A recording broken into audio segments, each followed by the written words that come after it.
Good evening, everyone. I'm Jay Cashmere. And I'm Shannon Cake. The NTSB is zeroing in on the plane crash site in the Loxahatchee Wildlife Preserve tonight. A safety investigator is on scene and is expected to be there for the next couple of days. 2 people died in the crash last night. It happened in an area west of State Road 7, south of Boynton Beach Boulevard, in a remote area of the preserve. News Channel 5's Marissa Bagg joins us live with new information. Marissa?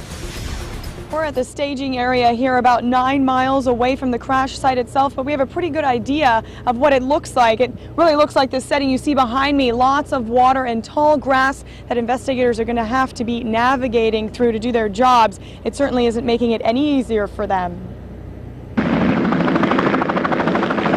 Investigators are in the air and on the ground, sifting through the wreckage of a single-engine airplane that crashed into the Everglades Sunday night. Surrounded by miles of swamp, investigators have a few things working against them in their quest for a cause. There's about a foot of water out there, and then below that is probably about 7 feet of peat. So it's actually nosedived all the way down into the peat, into the mud. All we can see out there was the tail. Airboats are the only means of traveling to the site. But before investigators could even get there, a rocket on board had to be deemed safe. This airplane is equipped with a ballistic recovery parachute system that does contain a rocket. And so we have to first make sure that that is safe before anybody can go in and do any further work on the airplane itself. Dangerous wildlife could also pose a threat to investigators. That's going to make it a little bit more difficult than if it was an accident you could drive up to.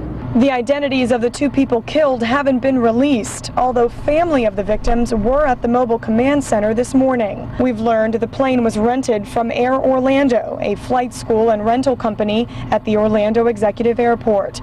Company manager John Painter says the pilot has more than 15 years of experience flying and flew to South Florida on a personal trip.